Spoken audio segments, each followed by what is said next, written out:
poppin', y'all? It's your boy, Staz, the Italian Stallion, a.k.a. ESPN Staz, because I'm bringing it to you like a highlight, you dig? I got a super dope guest in the building tonight, man, right here at AZ Way Too Active with another definition of active episode, man. This guest is a Billboard charting producer. He's signed to CMG, man. That's Yo Gotti's label, you feel me? Big time placements. And he's an Arizona homegrown talent. You feel me? So without further ado, man, I got Jahk in the building, aka produced by Jahk. What's good, G? Yo, what's going on? Hell Appreciate you for having me, brother. Appreciate you, G. You feel me? Yeah. I'm glad we can make this happen because you've been doing some work, man, and I think, you feel me, not just Arizona, but like the Southwest in general need to know your story. Yeah, bro. A little bit, you know what I mean? So, shit, without further ado, man, we're going to get into everything that you know what I mean, got going on and everything. But for those that don't know, like, if you are from Arizona, you know, where in Arizona did you come up at? More like Peoria, like North Phoenix, like Happy Valley Road, I-17. Over there, yeah. So that's like North Phoenix, like super North like Phoenix. we was definitely out the way most of the time. Well, that's like Peoria, North Phoenix type. Yeah, and then I went to high school in Anthem. So Anthem? Like, way out of there, yeah. What high school? Boulder Creek. Boulder Creek? Okay. I know what that is. I think I played against him in basketball one year or some shit. Yeah. Damn, he was way out there, though. Shit. Yeah. Shout out to all them out there, though, man. Shit. It's nice and quiet out there. For sure. But that's what's up, man. So, you know, growing up, like, did you come from, like, a musical background? Like, was your family music at all? No, you know, not really, but like I do remember some, like I always think back to some of the things like that I did notice when I was younger. Like I was in the car with my mom. She used to play a lot of the newer music. Like she wasn't playing the older music from her generation. So I think that helped me too. And then I noticed like at a young age, I would always know when like the next clap or the snare was coming or something like that, you know. And then like 4th grade, I'm the best drummer with the pencils. Yeah. Like, but no, not really, no. Until like probably freshman year of high school, like it really was like the first time I smoked weed. Like music sounded so different. Yeah. You know. yeah. So like, I think weed played a big part. But we really just listened to. I remember just listening to beats. Like we just smoke and just listen to beats. Hell yeah, it's a like, vibe. Yeah. For sure. 2 years later, you know, it was like, well, let's record something. Like. And I was the first one to download FL. For real? So, like, I was the first one to start recording everybody, and then I just was bored when everybody left, so I started programming beats on there. I was 17. Okay. So that was gonna lead into my next question. So would you say like 17? Would you say like 17 or 14? Like what age did you actually start like creating? Let's go. Let's say like 16, 17, we was really creating, like starting to create. Yeah. Okay. I think that's when I made my Instagram account, actually. For real? The first half of senior year. Okay. For sure. But I remember I didn't tell anybody at school that I made music. Really? Why not? Until after I graduated. I didn't care for the support, for real. I wanted it to be 100% like natural. Like, yeah. And then, you know, like, eventually I knew everybody would come back around. And this shit was like, you know. Hell yeah. It's like, it's hard when you're first starting out, you know. A lot of people make fun of you. Especially in, like, high school. And no one, like, where we were at, like, me and my boys were the only ones making music. Like, so it was like a spectacle at high school, you know. Like, it was honestly good for promo. Everybody knew you made music. You were the only one. Yeah. But that's dope. I just was. I was just engineering and producing like early on. Okay, that's what's up. Who do you remember who you kind of like admired coming up as a beat maker or producer? Like who was some people that you was rocking with coming up? Really in like 8th grade, I was listening to Migos a lot. Migos? Yeah, so I started like I heard Murda's tag. Murda. I really liked his tag, and then like I found out who he was and like how he got into it, and I was like, it really inspired me, bro. Like definitely Murda. Murda Beats, And I ended up cooking up with him like 6 months ago in in L.A. and Miami. We saw each other, we bumped into each other, made a Mhm. couple beats. That's hard. It was super cool for me for sure. That's dope. Was he a chill dude? Yeah, he's great people. Yeah. Hell yeah, that's what's up, bro. He's a That's legend what's for up. real. It's just different type of shit. Man, he a legend for real, bro. Mhm. Like Murder Beats, like I think he was one of the trailblazers for sure in the beat making industry for sure. Yeah, he's a reason for sure. A lot of people started doing it. Yeah. Who were some other ones that you kind of admired growing up? So, like Southside, Metro, Mhm. obviously, you know. Yeah. But when it came to the influence on producers, it was never like. It was never like I was like. It's got to Murder's like the one that I was really like Mhm. idolizing, if you want to call it that, you know. Like, Yeah. but I was like, I could do this too. Uh huh. So it wasn't like I was like super locked in on one guy. So yeah. Mhm. No, that's what's up. It's good to have all those flavors and shit around. Yeah. Most definitely. So when did you decide like, all right, I'm about to really like take this full speed? Like, I'm not Yeah. gonna do shit else. But I make like that this. question because I do remember the exact day, and it was like the day I graduated, or the last day of senior year, Mhm. when it just hit me. I was like, I was already working full time, like when I was in high school, because I got out so early, like at 11, Mhm. and I was just like, bro, I can't do this shit. I was Yeah. like, and then like I hated school so much, bro. Yeah. And like all the people in our class just graduated right now, and it's like weird to think about, but yeah, it was that day for me that I sat in my car probably just for like an hour, just like staring off after high school that day, Mhm. and I was like, yeah, I'm gonna do this, like for real. Mhm. And I just every single day, bro. I lied to my parents until July 30th, bro. I was like, I'm going to the ASU. For real. And I'm like, I'm not going to ASU, like. You was going to the stew. But making I had a beats. great job to hold me down. Shout out to them, bro. It was a private valet up in North Scottsdale. Yeah, that's what's up. So it was like I'm parking Lamborghinis every day. Mhm. I'm talking to only millionaires. You know what I mean? Yeah. I'm asking them like, what do I do? Like, Yeah. there's a famous like CNN anchor, Aaron Brown. I don't know if Mhm. you ever heard, but he like broke 9/11 apparently. Mhm. He was a member there. I'll never forget. I asked him, I'm like, my family doesn't really support this. Like, I don't really know what to do. And he's like, I told my family that I wanted to be an actor when I was 16, and Mhm. they kicked me out or whatever. Yeah. Yo, Shit. this guy's retired at a golf course. Like, Mhm. he was an anchor on CNN for like 10 years. Yeah. So, honestly, that influenced me a lot, bro. Like, Mhm. asking someone like that, and they tell you, like, do it. No, hell yeah, that's what's up, man. And being around those types of people, like they could really like open your mind and, you know what I mean, give you some game. That's important. You know what I mean? Like we love our parents, but sometimes they don't understand what we like, really want to do. it's not that they weren't, like, against it. Like, definitely, like, parts of my family had told me that I was, like, probably going to regret it, you know what I mean? Mhm. Which is, like, hard to hear. Mhm. But, my mom obviously let me stay there for a year after high school. She defended me and everything, Mhm. So Shout out to moms, man. she's got a plaque in her crib now, by the way. Yeah, hey man, salute to moms, man. Your I had boy to get a doing it. duplicate for her, Hell yeah. That's what's up, G. That's what's up. Hell yeah, man. That's what's up. So let's fast forward, man. So what was your first time, or when was your first time linking up with CMG, man? And how did that whole collaboration network come about? It was a freak, like, just being outside in the right place type of thing, and being prepared, and also, like, being a fan of that music. Mm-hmm. Definitely manifested me somewhere in those rooms, and just knowing their styles. But the way that it came about, really just went to Miami, like, on some vacation, like, a little bit of scouting type, like, we wanted to maybe expand the type of studio that we build, which is the high-rise penthouse studios.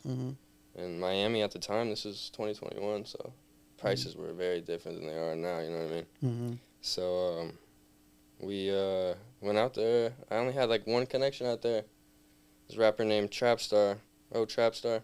I heard of him. Chop on me, fucking Smith and Wesson. You ever heard of him? Yeah, yeah, I know who that is. Now that you say Yeah. that, yeah, I know who that is. He, Sure. I hit him. I'm like, yo, like, I didn't even have my hotel. We landed at, like, 1 a.m. Yeah. I didn't have a hotel yet. Like, I didn't even know what we were going to do. So Yeah. I was just like, well, maybe let's go to a studio. So I hit the one person I knew really in Miami. He had me pull up to the legendary Circle House Studios. Wow. A lot of huge records came out of there. Mm-hmm. I pulled up there. It was just like a little chill session, but there's an A&R from CMG in there. And I just happened to have, he asked for me if I could play some beats, and I happened to have a folder already in my Dropbox called CMG. Mm-hmm. Like, I was ready for that shit. Like, I've been making those beats. I emptied the folder out, and we stayed in the studio till 6 a.m. And then after that, he asked me if I really wanted to lock in, you know? And I was just, ecstatic because, I knew that this was going to be, my window that I've been waiting for. Cause I was working every day, bro, for, 2-3 years with just, I had a song with Young Maul and Lil Gotti. Mm-hmm. Those are big artists, but, we're Wasn't talking, enough. To get, really going, it takes the Billboard guys, the heavy hitters, you know what I mean? Mm-hmm. So,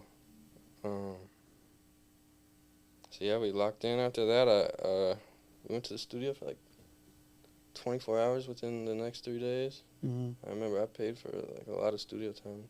Mm-hmm. I spent thousands on studio time in Miami. Mm-hmm. Thousands on rental cars out there. Mm-hmm. And I ended up leaving, and I came back 3 days later. I flew right back. I'm not missing out, you know. I'm not gonna lose this shit. So I fly back 3 days later, and that's when we made Dolla Fo Dolla. Really? Gotti, yeah. Wow. The beat challenge. Mm-hmm. I don't know if you guys remember that. Oh yeah, for sure. Shit was. How can you not remember that? You couldn't fucking miss it. Uh-huh. You couldn't.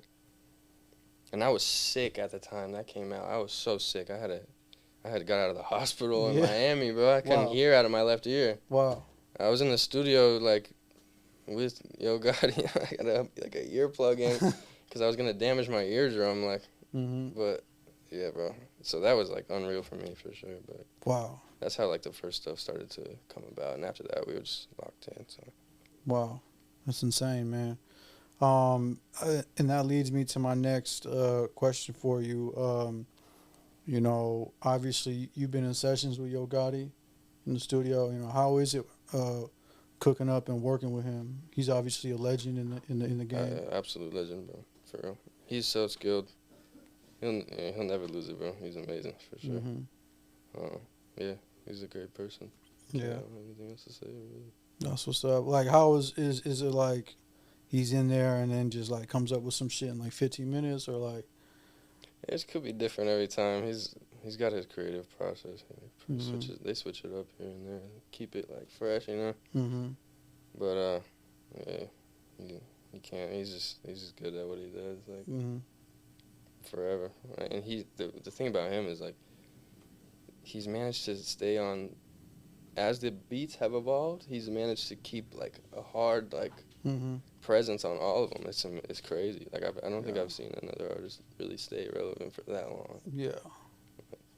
Crazy, man. It's crazy. And then you recently just received a Billboard plaque. Yep. For the Yo Gotti project.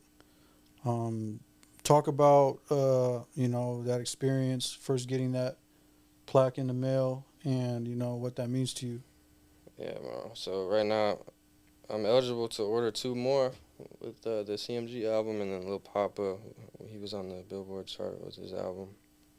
So I gotta get those for real. But the first one was everything I wanted for so long, and to go number 3 on the 200 chart. So we're talking the number 3 highest selling album in the entire world. For that week, I had 5 songs on there. Mm-hmm. My debut, it was a great debut. I ordered the plaque as soon as I was eligible for it. Yeah. And bro, I ordered 3 of them. Yeah. 1 for my studio in Albuquerque, 1 mm-hmm. for the studio in Tempe, and 1 for my mom. Okay. That's And what's up. And for the people that don't know, what was the name of the project? And so they can go check it out. it's called CM10 Free Game by Yo Gotti. It's his last album that came out. Mm-hmm. And what records did you produce on the album? Let's see if I can remember. Dolla Fo Dolla, Family Tree, Crypto, Collect Calls, and there's one more, bro. Oh, If I Ever Thought. Yeah, Bet. that's it. Hell yeah. That's a crazy lineup. Friend. That's a crazy lineup. That was about like 17 records ago, 18 nights. So we got around 25 Mm-hmm. big songs out in the last about 12 months. That's crazy. That's crazy. Y'all make sure to go check that out, man. Yo Gotti project, man. Jahk is on there, man, going crazy on the beats. Also, you know, you have a relationship with Black Youngster. Yeah, that's my You brother. know what I mean? He's been a really big figure for me, like motivationally. Yeah. And Black Sheep was his latest project. Right. And you produced on that. You know, how was it working with him? That's probably my favorite artist, like to work with. Really. He's Yeah. just super personable with me, Mm-hmm. and you know we make cool stuff. He's always pushing me as a producer to make the entire beat by myself. Like, Mm-hmm. and that's yeah. So I like getting pushed to be better, and then for him to give me the shot. I think we dropped 13 songs together now Mm-hmm. this year. Yeah, it's been awesome, bro, to be able to produce that much music for him in a short time. That's hard. So it was Black Sheep, and then I think a couple months before that was Bank Appointment, right? Yeah, I did 9 records on that one Yeah, and 3 on Black Sheep. that's hard. That's hard. Which were the ones on Black Sheep for the people that don't know? Dude, I gotta look on my phone. Really. Oh, It's all in shit. a playlist. We could probably attach it. Yeah, facts. But you There's know what I mean? 12 of them. It's a lot. Yeah, he on the credits though, y'all. Yeah. He on the credits, man. Jahk, you feel me? Well, that's what's up. I mean, look, Yo Gotti, Black Youngster, Moneybag Yo. Yeah, the song, Gangsta Art, the intro to the CMG Yeah. album. I produced that. Yeah, It's got every artist in CMG on it. yeah. On one beat. 42 Doug. And the album was actually named after that song too. So. Yeah, insane, man, insane. Once again, go check that out, y'all. I mean, shit, classics on classics for sure. And if you can, man, like, talk to the people about what you got coming up, man, as far as any big placements is concerned. Yeah. So me and Youngster are always gonna have something coming out soon. So we got some more with Youngster coming. It's on my page right now, the Rod Wave. Mm-hmm. I mean, we can't ever be 100% sure until you see it on Apple Music, but Mm-hmm. I'm gonna pretty much say that it's probably gonna drop. So that's gonna be really big for me. Yeah, I'm Rod Wave. predicting number 1. Yeah, I'll say that here today. That's just gonna go number 1 on the Rod world. Wave be charting crazy. Like over 100K first week for sure. Oh, facts for sure. He definitely sells those units Yeah, for sure. and then some more stuff with CMG. Mm-hmm. Facts. Hell yeah. Who's an artist that you would want to work with that you haven't worked with yet in the industry? That's hard to say. I'm really trying to think. I would really like to work with Uzi.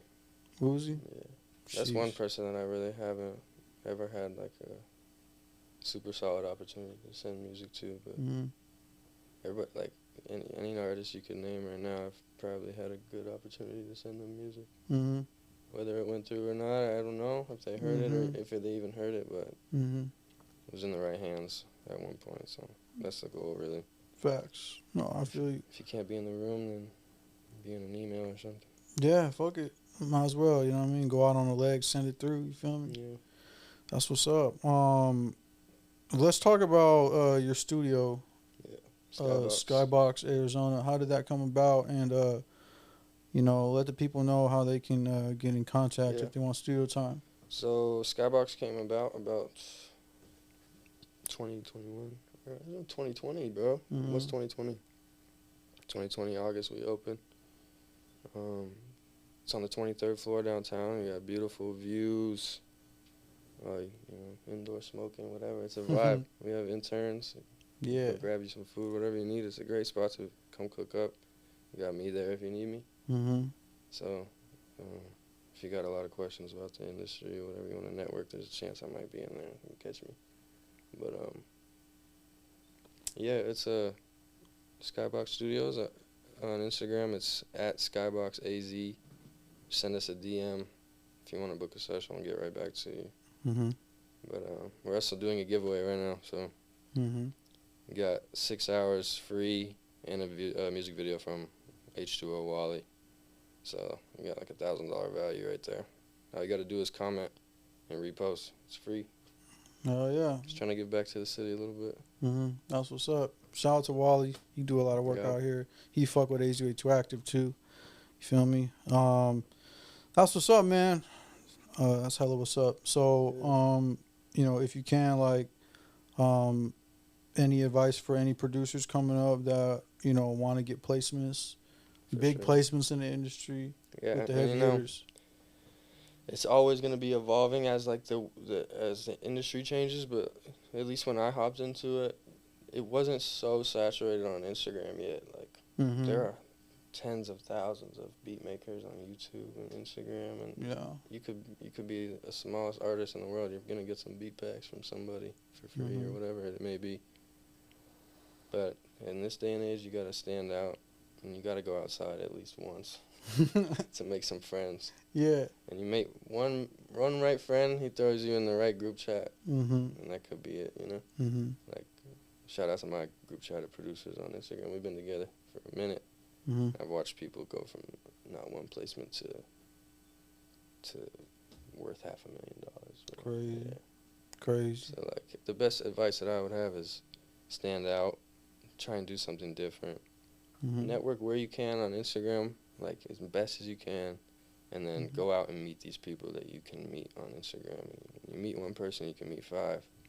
So just be ready. Make sure, like, you're creatively ready. Like, everybody thinks they're the best in the world, but a year later you're going to look back and you're thinking you're going to suck. I sucked a year ago. And then the next year, I sucked a year ago. I still do that. So, just at least get to the point where, like, people around you are, like it's not fake energy, Like, you got to know your beats are good. Yeah. And then, just get outside. Don't be weird. That's how I got it. Yeah. People pick up on good energy, so just be yourself. Don't never try and be some other shit. Yeah. And they'll pick up on it, trust me. These people know what they're doing. When you get to the top, they can smell you out, so. Yeah. Don't be fake. Don't be weird. Facts. Just be cool. Have good sounds. And, like, once you get in the room with those people, shut up. Shut up and let your work do the talking. Yep. Exactly, bro. You feel me? Yeah. All that shit talking. I watched people mess it up for themselves, man. Just talking too much. All that shit talking you was doing before, now you in the room with important people, and then you fucking, you know what I mean? I mean, there's been times where I feel like I just regret even speaking. You know what I mean? Like, in a room like that, just shouldn't have even fucking said a word. But yeah. It's all about the work, you feel me? It's all about, let your work do the talking. Yeah. You know what I mean? And obviously, don't be lame, but... I mean, you can't be afraid at the same time. Like, just don't do too much, Don't be afraid to be like, yo, I got beats for you. Like, if you see you run into somebody, if you see them on wherever, in Cali, whatever, you can go up to them. Just don't be too crazy. Yeah, facts. It's all about approach is key. There's 100 ways to get to an artist besides speaking directly to him. So that's a lot of game right there. Lots of game. You know what I'm saying right there? Then there's 100 ways to talk to somebody. 100 ways to get to an artist. You don't gotta always send beats to the artist. Just send them his best friend, whatever. That's what's up. Sure. That's what's up, man. Well, shit, man. Let everybody know where they can find you at, man, on Instagram. Yes. And all that. Produced by Jahk, so PRODBY, Jahk, JAHK. So, yeah. That's what's up. And if they want beats like Arizona artists, like, can they get in touch with you for beats? For sure, yep. And the price is, if you're going to record the song with me, the beat costs less. So Okay. tap in with me. We'll get you right. That's what's up. Yeah, y'all heard it, man. Tap in. Produced by Jahk. You know what I mean? Billboard charting artist, man. CMG producer, man. It's a pleasure to have you in the building, man. Here at Appreciate 802 you having Active. me. Yes, sir, man. We gonna get up out of here, man. It's your boy Staz, the Italian Stallion, man, aka ESPN Staz, cause I'm bringing it to you like a highlight. You dig? Yes, This is sir. AZ82 Active, and we out this bitch. Peace out. Hell yeah, that was good. That was was up. straight. Yeah. Perfect, bro. Hell yeah.